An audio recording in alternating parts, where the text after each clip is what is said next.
Welcome to It's All Your Fault on True Story FM, the one and only podcast dedicated to helping you identify and deal with the most challenging human interactions, those involving high conflict personalities. I'm Megan Hunter, and I'm here with my co-host, Bill Eddy. Hi, everybody. We are the co-founders of the High Conflict Institute in San Diego, California, where we focus on training, consulting, coaching, classes, and other educational programs and methods, all to do with high conflict.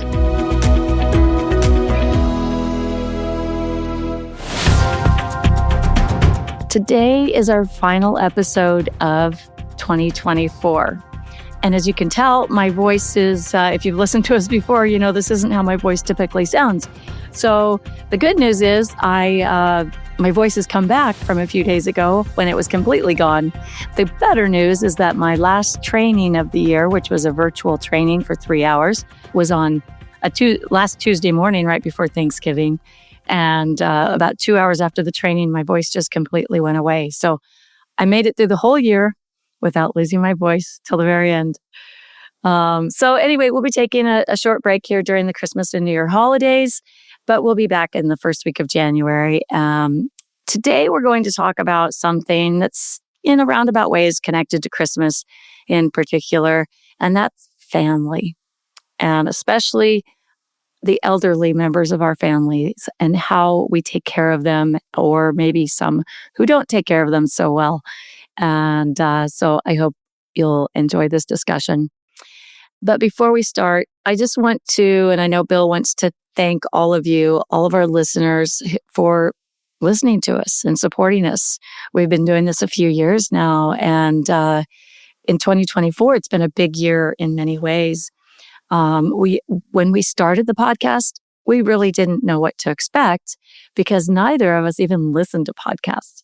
So we just kind of went for it blindly. And, we just like to talk and we like to educate. So we thought maybe a podcast is a good way to do that. And I was just looking at the stats today. Back in October 2022, we had around 5,600 downloads for the month. And we were very excited about that. In October 2023, 1 year on, we had around 15,000 downloads. In October this year, 2024, we had nearly 26,000 downloads for the month. And I know, Bill, you're surprised because you don't get to see these stats all the time. So you're hearing them for the first time like our listeners. So that's great. Yeah, it's very exciting. So thank you for listening. Thanks for telling your colleagues and friends about us. We are humbled. We are grateful. We really appreciate you.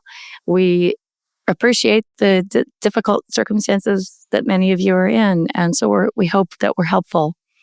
And we just want to help everyone from every background. We want to make sure that all of us are included. All of us can improve. All of us can learn and, find the missing piece. That's our goal. So podcast. Speaking of podcasts, this was a huge year for Bill, being on many, many podcasts as a guest, but in particular, he was a guest on the podcast called The Huberman Lab with Dr. Andrew Huberman. And thank you, Dr. Huberman, if you're listening, because as you might expect, we increased our audience quite a bit as a result of Bill's appearance on that. So I know, Bill, that was exciting for you. And I have a very funny story.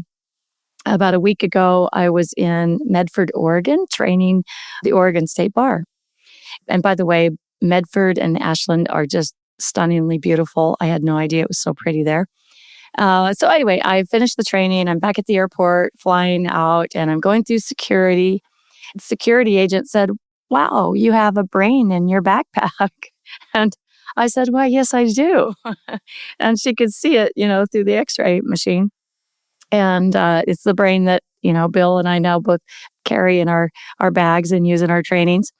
So another security agent overheard this conversation and kind of perked up and said, "Hey, have you ever heard of the Huberman Lab podcast?" I kind of spun around and said, "Yeah, well, yes, I have." And he said, "There was this really amazing guy talking about high conflict, something or other." So imagine my glee at saying, "Well, that's my co-founder and business partner and podcast partner, Bill Eddy. Is that who you're talking about?" And he said, "Yeah, it is. I can't believe it." So we had I had a minor celebrity moment there. I guess that's our slice of recognition. So we had a nice chat about that, and that was really fun. So congratulations, Bill, on a really great year with all your books and being on that podcast. It's just fantastic. I was just quickly looking to see how many views that Huberman Lab podcast got, and right now it's 400,000 views from a month ago on YouTube, and they say more people listen to it than watch it. So they expected it's over 1 million views. So I'm just Nice. totally amazed, but also excited that people are getting this information. It's just amazing. And what's interesting to me is he found my book, Five Types of People Who Can Ruin Your Life, which was published 6 years ago.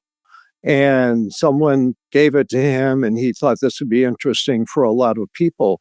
So it kind of proves that topics don't necessarily take off right away, but in time they get found and people are interested.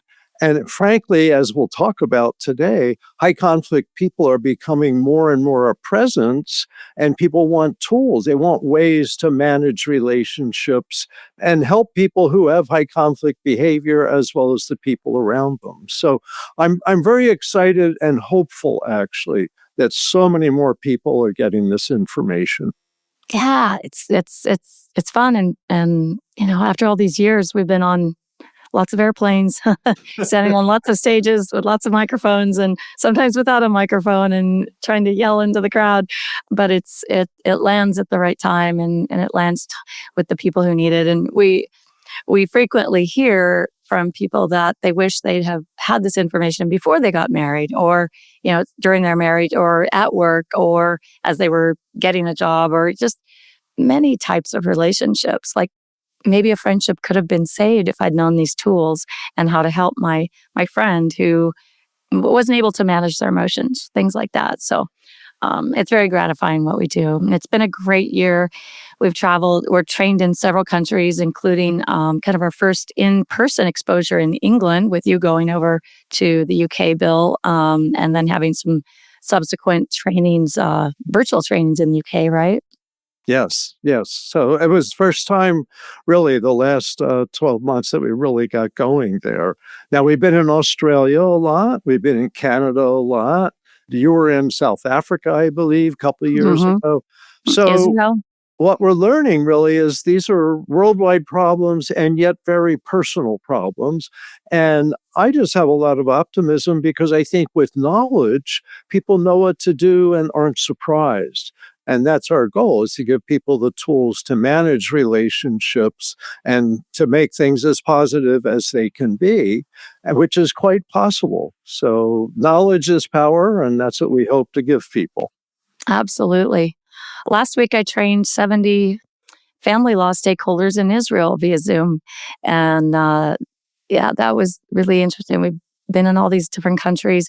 We've expanded into some new areas, such as employee relations, specialized schools, and lots more. But equally gratifying. And I guess if this is my kind of end of the year, looking back, what was really wonderful for me. I love all the travel I get to do, and the training and the people I meet. But one of the most gratifying things I do are one-on-one consultations, because you have someone who with a problem they're presenting to you that they can't unlock. They can't decode. It's confusing. They're frustrated. They feel stuck. They don't know where to go. And with just a little bit of, using the brain as a visual aid, and just helping people think about things in a different and new way, you see the light bulb go on, and you see sort of a weight lifted from people's shoulders. And to me, that's very gratifying. Yeah, let me ditto that, because consultations is one of the big things I do. And after the Huberman Lab interview, consultations like tripled for me, and I'm getting, people from England. I had someone who had left Russia, and his wife's in Oregon, and he's in London, and has like a parenting custody issue. And it's so fascinating to me because of being involved a lot with family law, how similar the problems and similar the solutions are worldwide. And it's just in court, out of court, mediation.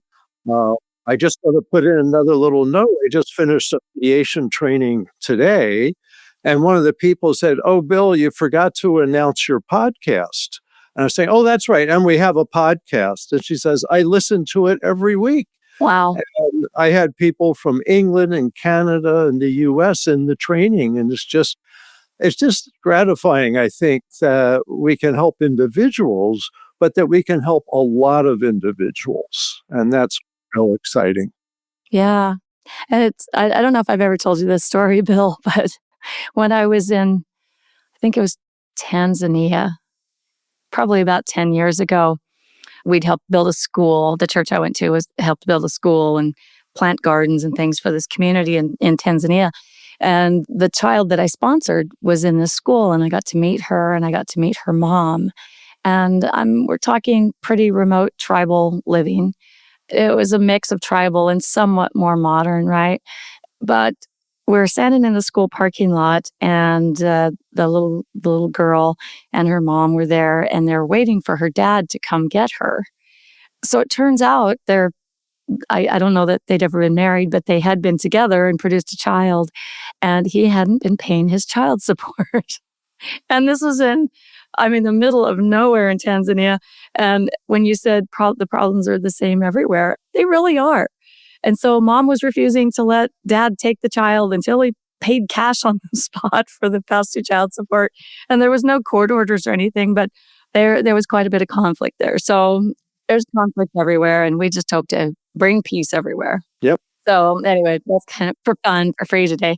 All right. So back to business. We want to know what you want to hear from us in 2025. We're going to change it up a bit. So ask us your questions, suggest different formats for our show. There's lots of different podcast formats, and I actually am a podcast listener now. I've been finding new podcasts. So we want to be relevant. We want to be fun, not boring. So feel free to send us your questions and suggestions to podcast@highconflictinstitute.com or through our website at highconflictinstitute.com/podcast, where you'll also find all of the show notes and links. All right. So, Bill, let's talk about the elderly and high conflict.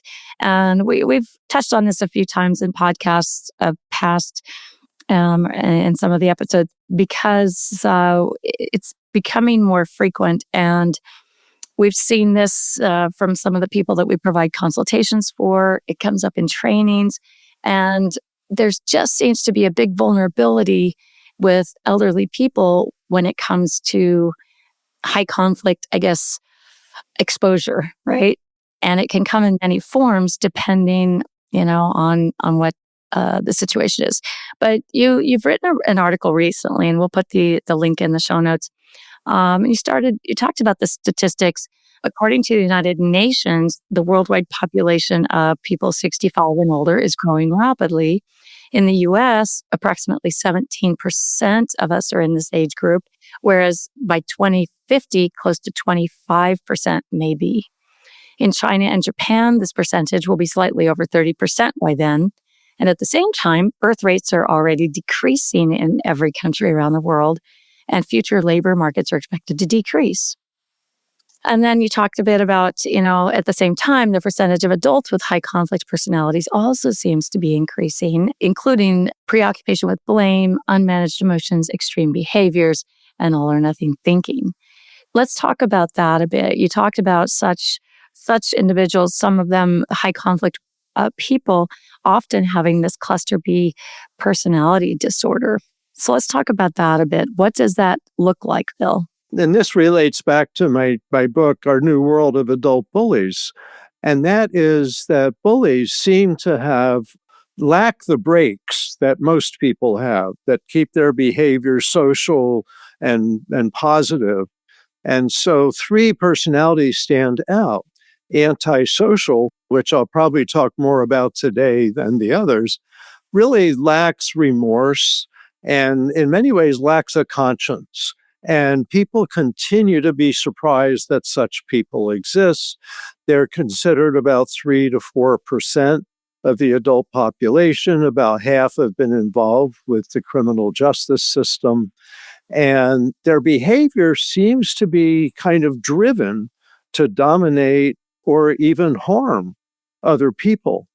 The thing about thinking about the elderly is that we haven't been talking about them on this program. We talked about children, we talk about custody disputes, we talk about the workplace, talk about the community, but elderly often are overlooked, and yet they're more vulnerable, partly because they're more isolated, and also they didn't grow up with as many high conflict people as current generations are. That's surprising to people to realize is high conflict personalities seem to be increasing in society. And 50 years ago, you didn't have to worry about dating somebody as likely with a high conflict personality as you do today.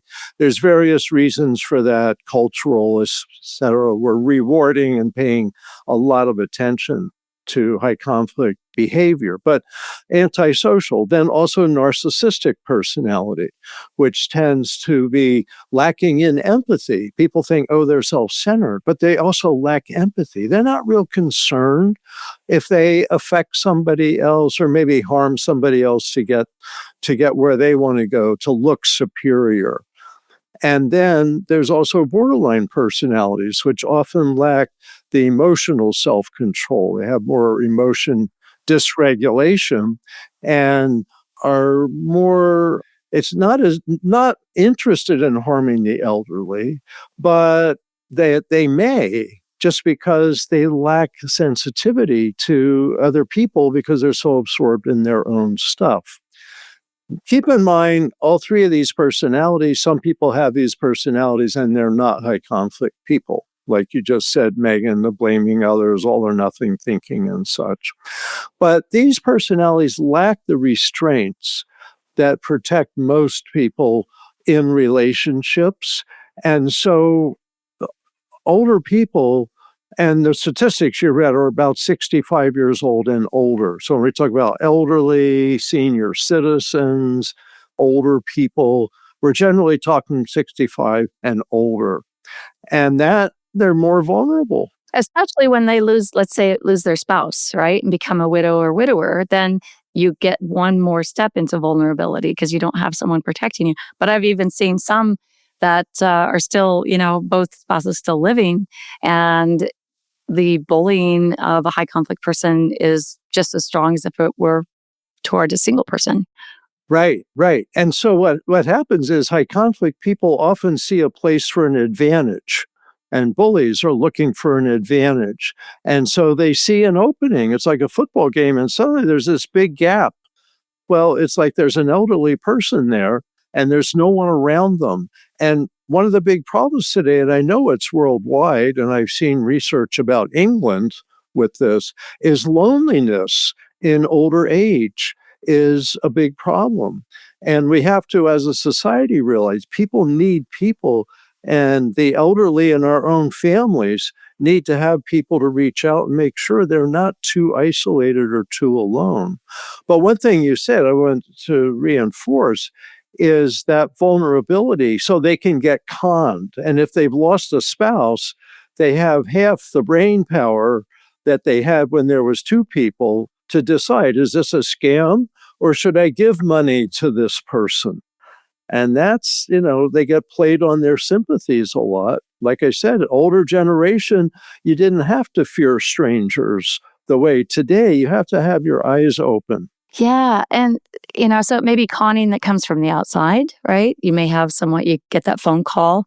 A lot of elderly folks are scammed out of a lot of money. Like you said in the article, the scam where they would be, the caller would be grandparent scam. The grandparent scam. Yeah, where they would say things like, your grandchild is in jail and they have to be bailed out. You have to send this money. And so many people do that. I mean, it's just incredible. And that's coming from external, from the outside, but it also comes from the inside. And I think that may be just as problematic as the external conning. The internal, a lot of times will come from family or from other caregivers, right?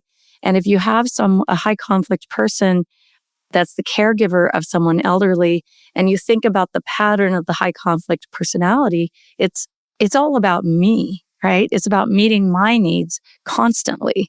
That is my operating system. So if that person is the caregiver for someone else, like that's an oxymoron, right? I mean, you have a caregiver whose self-interest exceeds the person they're supposed to be giving the care to. It's not to say that all of them are going to con or be super destructive, but at the very least, they're going to be maybe seeing their own needs above the needs of the elderly person. Yeah.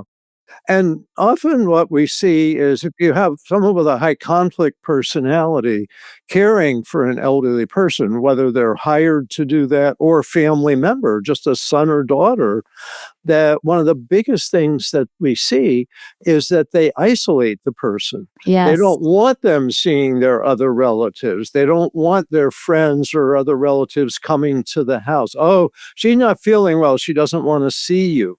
People have to have their suspicions up a little bit about that. If that keeps going, maybe you've got a caregiver who is trying to isolate the person, and that does need to be looked into. It's surprisingly common, and one of the things, and I found this out when I wrote the Billy's book, is how much people try to keep secret that they're being bullied. They don't want people to know. They don't want people to know. They feel ashamed that somehow there's something about them that makes them be bullied. And people need to know no one deserves to be bullied. There's nothing you could do that would justify being bullied, pushed around, manipulated, emotionally abused, etc. So that's very much a concern we need to pay more attention to. Yeah, they're not speaking up for themselves, and and sometimes there's just not the energy there.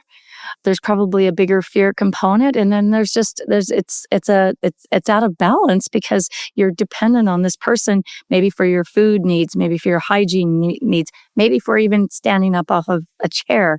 So you just never say anything to set a limit with this person. It's I guess the definition of vulnerability, right? And this person a lot of times has control of the finances. So there's too much control. And I guess the biggest concerning part is, if someone's not speaking up, and it is kind of a tendency for society to forget the elderly a bit, right? I mean, we out of sight, out of mind in a way. And unless it's top of mind, or you're that really caring, loving person that's going to go visit your elderly parent or grandparent or someone else, a lot of times this is sort of an invisible segment of society, and so you may not even see what's happening, that no one will ever know. And it's really sad that someone can live their whole life and get to the end, and the end of the life is pretty miserable because of a high conflict person. Yeah. And what's so important, I think, talking about this during the holidays is that people may have more contact with older relatives. They may come to the home for events and celebrations. What we've learned, this is a piece we learned from doing our videos on domestic violence, is you have to ask people. Don't say, are you being abused or how are you being treated? Just ask, are you being cut off from people? Do you have your phone or has your phone been taken away from you? Have you been pushed around or restrained in your bed? Things like that. Yelled at, screamed at. And yes, definitely. And so people need to ask that and be aware, because like the shame part, is there a shame to speak up? So they may not initiate it. But if you say, that caregiver you have, how's that working out? Are they, sometimes caregivers are manipulative. Does this happen to you? Have they, do they control your money, like you said? Do they control your phone, your going out, etc.? So these are questions that need to be asked rather than wait to be told. Yeah. And so then what do you do, Bill, if the person says, "Oh no, everything's fine"? Right? I mean, I guess in one way, there's only so much you can do, but I think if you have a suspicion, I mean, I'm not encouraging people to be highly suspicious of everyone, but if you see some things, if you see some red flags, I think they should be explored. Maybe dig a little bit deeper, maybe not with that person, but go visit more often and see if you start to see some patterns, and maybe ask the caregiver some questions as well and see what their reactions are. So, is there anything else that someone can do in a situation like that? Or do you just drop it and say, okay, this person has agency over their own life and they should be able to make these decisions? Yeah. Well, two things, I think. One is drop by. Don't announce yourself, just drop by. And if there is a caregiver or a relative who you're a little concerned about, is drop by and say, "Oh, I wanted to see Granny." And the other person, "Oh, she's not feeling well." "Oh, well, that's fine. I'll come to her bedside."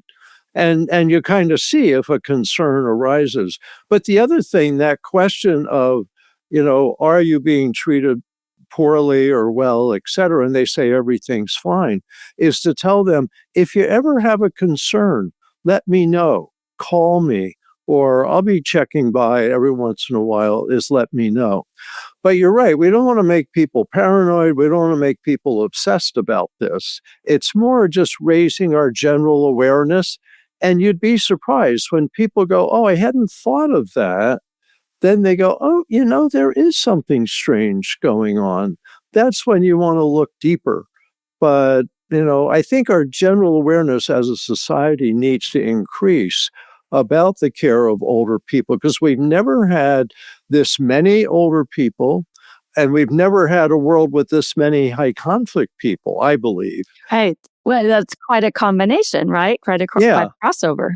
It's a potentially dangerous, but a lot of this stuff is having your eyes open. People tell us all the time they're so glad to read a book or listen to the podcast, and now they're aware of something they just hadn't been aware of before, and that's all you need to be. Societies, this is still small numbers. High conflict people, maybe 10%, I believe, of the population, but that's still a very small number when you think about the other 90%. So just be realistic, be aware, have eyes open, but also have empathy for what older people may feel in terms of isolation and vulnerability.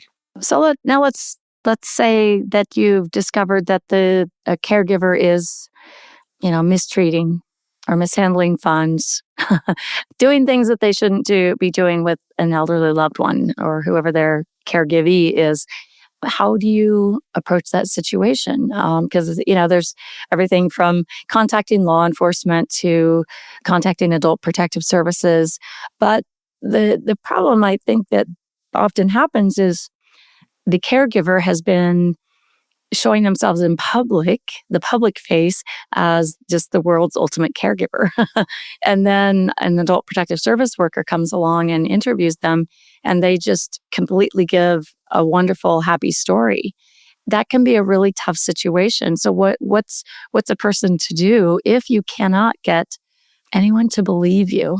The first thing, and I say this in the Bullies book, is recognize a pattern of behavior. See if there's signs of excessive control, of secrecy, of potential for manipulation, etc. But I like to talk about the CARS method, that connecting, analyzing, responding, and setting limit for most high conflict situations. At first, I would say try to connect with a caregiver and just say, "I just want to let you know I really appreciate how hard your job is, or all the work you're doing for our grandfather," or, things that show empathy, attention, and respect for that person. As opposed to, why are you treating my loved one so poorly? Right? Yes, yes. So you want to start with trying a positive connection. And people appreciate that. And some people are just overworked, maybe overworked and underpaid. Elderly care doesn't get as much as hotel treatment and this and that. So see if you can connect. Sometimes you can't. Sometimes the person really does push you away. Then you analyze your options. You do your research, like you said, adult protective services, elder abuse task forces, getting a lawyer. I often tell people, find a lawyer. There's elder law today. It's a whole area of law that I didn't remember when I started out 30 years ago. But today it's a huge area of the law. And it's a lot about what do we do? What are these decisions and who makes these decisions? And so consult for an hour with an elder law attorney. Say, what are my options here? What can I do to try to separate my grandfather from this person that I'm a little suspicious of? What are the options that I have? So don't feel helpless. There's always more than one solution. But also respond to misinformation. People may be getting the wrong view. And let's say there's Adult Protective Services has interviewed a caregiver, and then they tell you, hey, everything's wonderful. We'll say, hey, I'm not so sure. There's this, this, and this. Make sure you have some information that you can share. And generally, if people want to keep someone away from you, that's a warning sign. You want to have free, easy access to your relatives. Yeah, big red flag. Yeah. And the last is setting limits, and that may be the biggest area. And the article I wrote for the newsletter this month, I talk about setting limits and imposing consequences is becoming a bigger area for people in these situations because a high conflict person is physically able to isolate a senior citizen.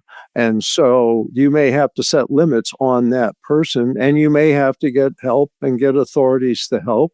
Fortunately, there are agencies now more than ever before, but this is going to be growing because everybody wants to grow old, happy and healthy and cared about. And so younger people listening to this is going to become more important over the years for yourself as well as for your relatives. Yeah, it's true. And if you have a lot of money, you're a bigger target. Yes. And by the way, I want to emphasize elderly, about half of, and this is sad, about half of people over 65 have savings, and about half of people only have a month or two of savings. But it's not unusual that older people do have some savings, and that makes them a target for people that want your money, and they'll help you clean out your bank account in some cases. So they have savings, maybe get Social Security, maybe get a retirement check, these kinds of things. So they're more vulnerable and weak on the one hand. On the other, they have money. And so we need to be aware this is a magnet in some ways for bullies, for high conflict people. Like con artists, yeah. So I guess if someone's asking you to sign away, give a power of attorney over your medical care, over your finances, the key or combination to your safety deposit box at the bank, keys to your house, keys to your car, changing the title, any of those things, never, ever, ever do it without talking to someone very trusted, or more importantly, probably a lawyer. That's where we see the most swindling going on. And they think they can get away with it, and a lot of times do. And sad to say that sometimes it goes even beyond that. There are states, at least in the US, where those on hospice care have morphine a morphine pack in their homes from the hospice care. And whoever is the caregiver of that person can give them morphine, which can kill them. It's a very treacherous, risky area of unregulation in some states. And if you get that in the wrong hands, some pretty drastic, extreme things. And I wouldn't be saying this if I hadn't seen it happen. It's kind of concerning, very concerning. So, if you, like you said, Bill, if there are people in your life we all have elderly people in our lives, look out for them, visit them, take care of them, make sure that they're not being abused or stolen from, or, just not being taken care of in general, or being emotionally abused, being yelled at and screamed at. They're vulnerable people. If you're a young person and or middle-aged and you're headed the elderly direction someday, we're all going to get there. Be prepared in advance. Have your directives done, know who's handling things. These are all very important things to know, and have backup systems. So, right. Think a little bit more as we go into the future. about all of these things for your own sake as well as your older relatives. I want to add some more positive notes, and that is there's starting to be research into people who live to 100, and it's called the blue zones, that there's blue zones around the world where people, unusually high percentage, live to 100 or more. And the number one thing they say that's a factor, and while physical activity and what you eat can be important, the number one most important factor is community. And so one of the things is don't let older people become isolated, is have them involved in activities with other people. I think as all of us grow older, we need to pay attention. Our society focuses a lot on money and material things, and with all our toys and screens, it's easy to get isolated. But what's most important, guess what? It's other people. Other people. And that's what families have to offer, is each other and friends, communities. So just as we're aware of all this, is apply this to your own life and to your loved ones. And I think the future, our eyes, if we pay attention to this, things are going to be much brighter for all of us. So there's a lot of hope just seeing, Christmas stories and Hanukkah celebrations and other events. We have people. As long as we have people, we have hope. We do. So we do hope that all of you will have happy holidays, whatever you're celebrating. And this year, pay just a little extra attention to the elderly folks in your life. And even if it's just a neighbor, someone down the street, someone at the store, just think about that they might be lonely and give a little extra love. All right. So again, thank you for all your support this year.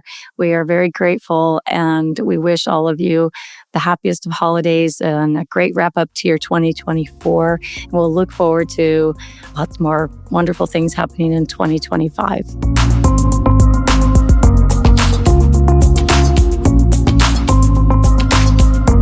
If you have questions for us or suggestions, like I said earlier, send them to podcast@highconflictinstitute.com or submit them to highconflictinstitute.com/podcast. So until next time in 2025, keep learning, keep practicing, and don't take the bait during holiday dinners, all right? Sometimes it's okay to just do the SSN, shut up, smile, and nod, and avoid conflict during the holidays, all right? Be kind to yourself, be kind to others, especially our elderly folks, while we all try to keep the conflict small and find the missing piece. It's All Your Fault is a production of True Story FM. Engineering by Andy Nelson. Music by Wolf Samuels, John Coggins, and Ziv Moran. Find the show notes, and transcripts at truestory.fm or highconflictinstitute.com/podcast. If your podcast app allows ratings and reviews, please consider doing that for our show.